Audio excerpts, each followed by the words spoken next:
जय श्री श्याम भक्तों, आज गुप्त नवरात्रा का चौथा दिन है और आज भक्त माँ भुवनेश्वरी की पूजा अर्चना करेंगे। माँ भुवनेश्वरी को संसार भर के यश और ऐश्वर्य की देवी माना जाता है। 10 महाविद्याओं में से देवी भुवनेश्वरी को चौथे स्थान पर पूजा जाता है। अपने नाम के अनुरूप ही पूरे तीनों लोकों की स्वामिनी है। प्रकृति से संबंधित होने के कारण देवी की तुलना मूल प्रकृति से भी की जाती है। आद्या शक्ति भुवनेश्वरी स्वरूप में भगवान शिव के समस्त लीला विलास की सहचरी है, यानी सखी है। तो चलिए आज हम आपको इनके जन्म से जुड़ी पौराणिक कथा के बारे में बताते हैं। बोलिए मैया रानी की जय, शेरा वाली माता तेरी सदा ही जय। एक बार मधु केटव नामक महादैत्यों ने पूरी पृथ्वी पर हाहाकार मचा रखा था। तब सभी देव मिलकर भगवान विष्णु के पास गए और उनको अपनी निद्रा का त्याग करने के लिए प्रार्थना करने लगे ताकि वे जल्दी से उठकर मधु केटव को मारकर उनकी रक्षा करें। भगवान विष्णु ने निद्रा का त्याग किया तथा जागृत हुए और उन्होंने 5000 वर्षों तक मधु केटव नामक दैत्यों से युद्ध किया। बहुत अधिक समय तक युद्ध करते हुए भगवान विष्णु थक गए और वे अकेले ही युद्ध कर रहे थे। अंत में उन्होंने अपने अंतकरण की शक्ति योग माया आद्या शक्ति से सहायता के लिए प्रार्थना की। तब देवी ने उन्हें आश्वस्त किया कि वे उन दोनों दैत्यों को अपनी माया से मोहित कर देंगी।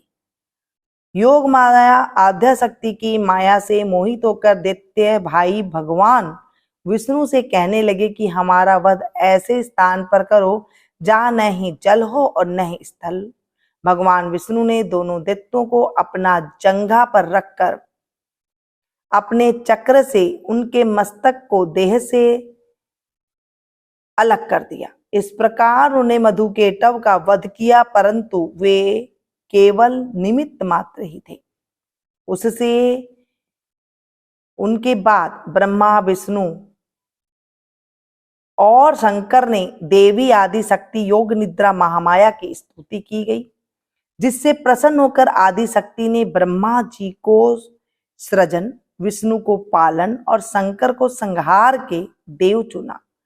ब्रह्मा जी ने देवी आदि शक्ति से प्रश्न किया कि अभी चारों ओर केवल जल ही जल फैला हुआ है। पंच तत्व गुण तन मात्राएं और इंद्रियां कुछ भी व्याप्त नहीं है, तथापि तीनों देवी शक्ति हीन है। देवी ने मुस्कुराते हुए उस स्थान पर एक सुंदर विमान को प्रस्तुत किया और तीनों देवताओं को विमान पर बैठ अद्भुत चमत्कार देखने का आग्रह किया गया।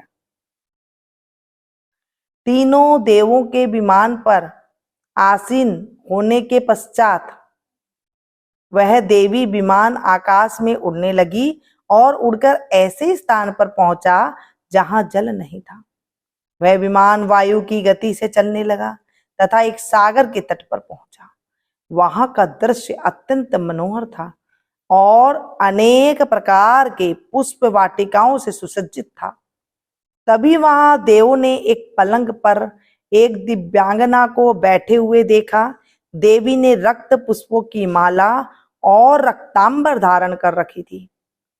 वर, पास, अंकुश और अभय मुद्रा धारण किए हुए देवी भुवनेश्वरी त्रिदेवों को सन्मुख दृष्टि गोचर हुई, जो सहसो उदित सूर्य के प्रकाश के समान कांतिमयी थी।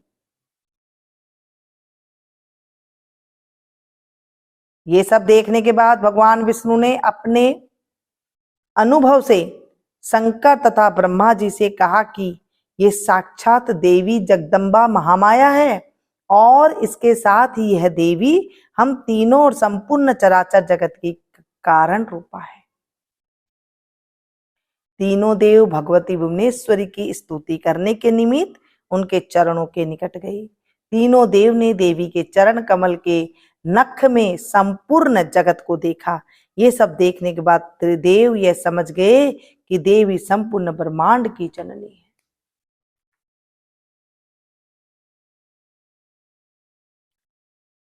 भुवनेश्वरी आदि शक्ति का पंचम स्वरूप है। इसी रूप में मां ने त्रिदेवों को दर्शन दिए थे। मां भुवनेश्वरी को 10 महाविद्याओं के 4 स्थान प्राप्त हैं। पौराणिक मान्यता के अनुसार मां भुवनेश्वरी ही संपूर्ण जगत का पालन पोषण करती है। उन्हें जगत धात्री भी कहा जाता है। मां भुवनेश्वरी 14 भुवनों की स्वामिनी है। मां को भगवान शिव की सखी माना गया है। मां भुवनेश्वरी की पूजा लाल रंग के पुष्प, नैवेद्य, चंदन, कुमकुम, रुद्राक्ष की माला, सिंदूर, फल आदि से करनी चाहिए। पूजा के बाद कथा का पाठ और आरती अवश्य करनी चाहिए। शेरा वाली माता तेरी सदा ही जय। 80 4 84 घंटों वाली माता तेरी सदा ही जय। जय जय अम्बे जय जगदम्बे, जय जय अम्बे जय जगदम्बे, जय जय अम्बे जय जगदम्बे, जय जय अम्बे जय जगदम्बे, जय जय अम्बे जय जगदम्बे। हे मैया रानी, आज हमने गुप्त नवरात्रि का 4था अध्याय का पाठ का स्मरण किया है। इस कथा में अगर कोई गलती हो गई हो तो हमें अबोध बच्चा समझकर माफ कर देना। अधूरी है तो इसे पूरी करना, पूरी है तो हे मेरी मातेश्वरी आपके चरणों में इसे स्वीकार करना। हे माँ, इस कथा को जो सुने सुनाए हुंकारा भरे उनके जीवन से भी कष्टों का निवारण करना।